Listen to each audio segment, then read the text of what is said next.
today what we're going to do is we're going to show you how to lay out your walls and build your walls. So part 2 will be building all 4 walls. We'll show you how to frame walls. We'll show you how to frame a doorway in a wall. There are no windows, but a window is quite similar to a door. So we're going to be doing our framing 2 feet on center on the walls. No real load here, so we can stretch it out, save a little material, especially with the price of 2x4s.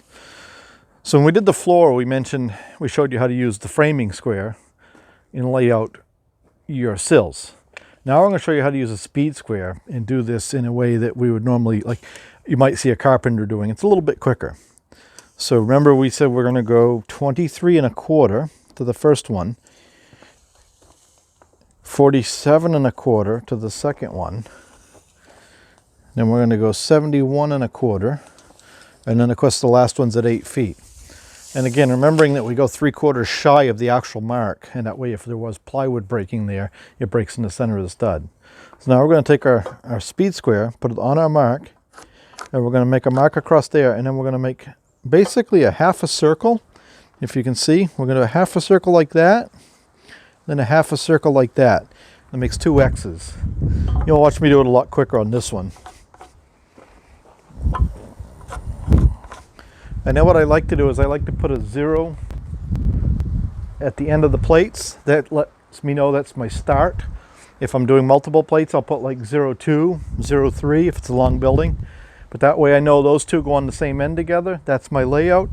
So we're going to lug these over and set these down, and then we're going to cut some studs.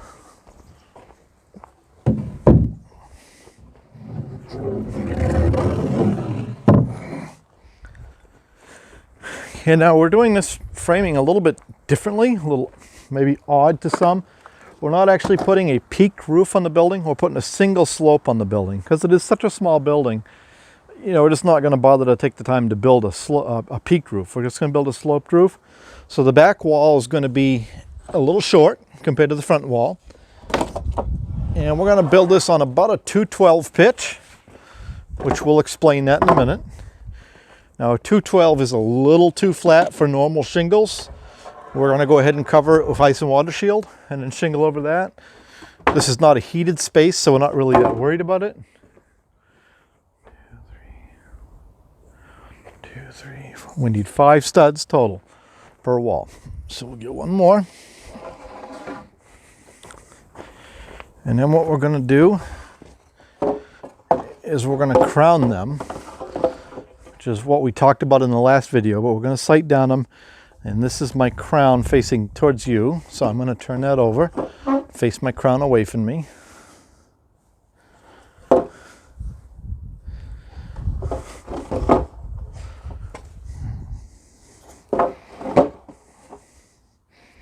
There, our crown is away from us.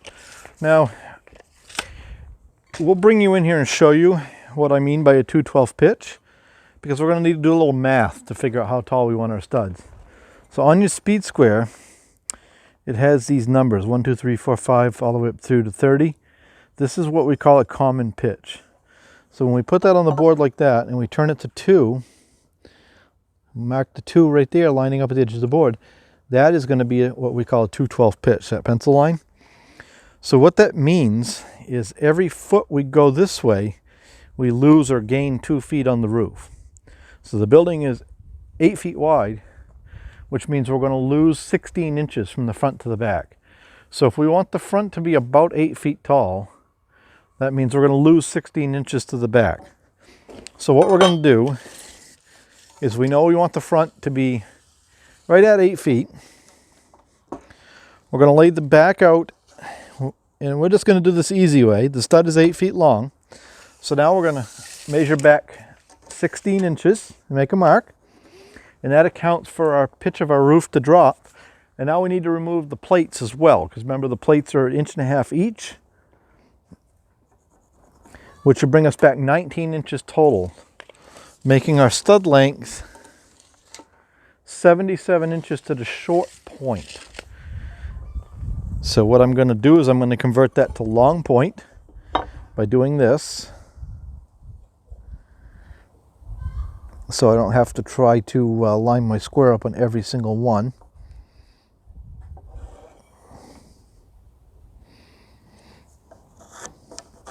because your speed square works best if it's the, going like that. So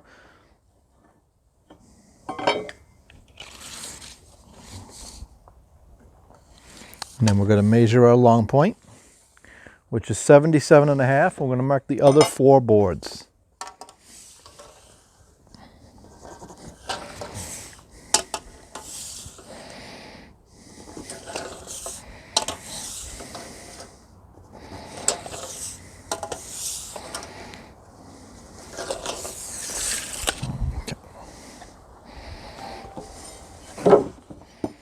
Now I'm going to mark each one out at a 2/12 pitch.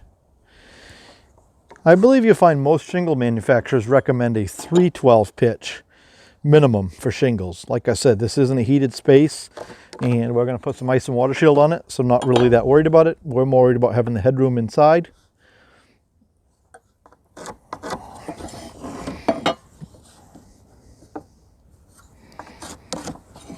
Okay, we're going to go ahead and put on our safety glasses.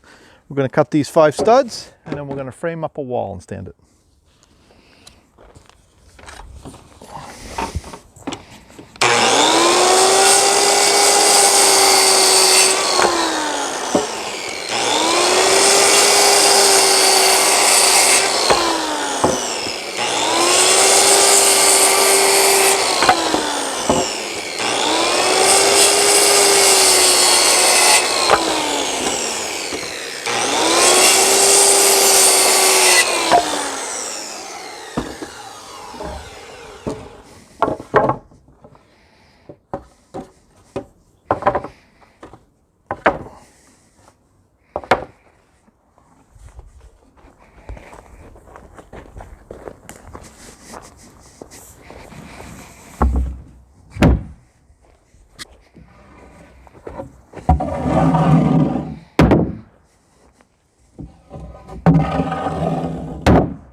Now the difference here is when we laid out the floor, we had the straight line all the way down. When you do it this way, which is a lot quicker from a construction standpoint, you don't have that straight line to square it. So you have to have a pretty square eye. A 2x4, you're not going a long way, so it's fairly easy to tell. Oh, and we forgot to adjust back our nail gun from setting the depth real shallow for the plywood. You'll notice I unplugged that because I was poking around with the face of it. Find my hammer and drive those up.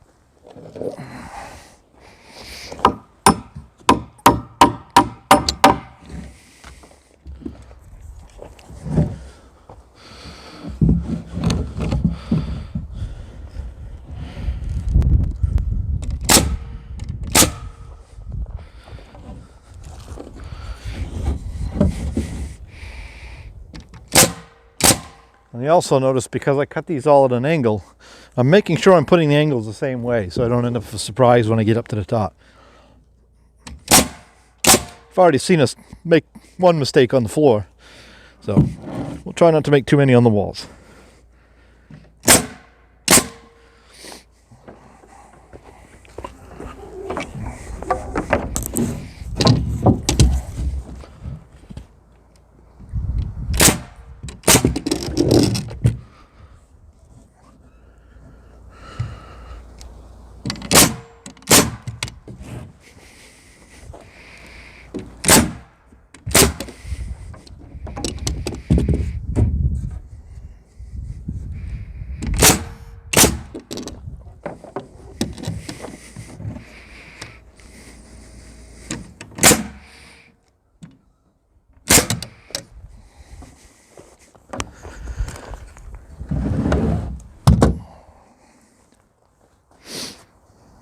Still solid blue. Okay, so now we're going to go ahead and stand this wall up.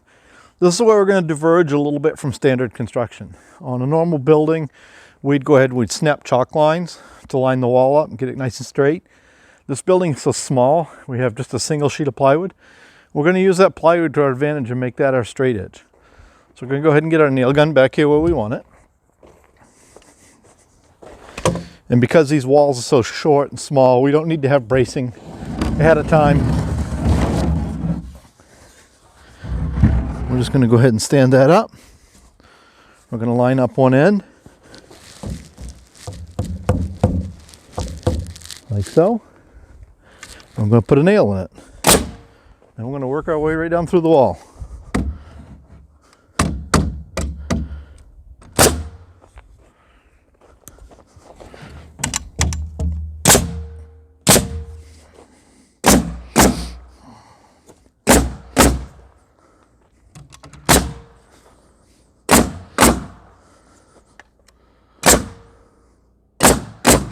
There.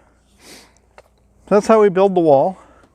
What we're going to do now is we're going to get set up and we're going to build the front wall using that same math, knowing we want it 8 feet tall. And we're going to show you how to put a door in the front of the wall. We're going to put the door right dead center on the front. So we'll set you up somewhere where you can watch us. We'll kind of speed up the video here and not bore you with all the fine details. We'll slow down when we're working on the door. So hold on while we get you set up.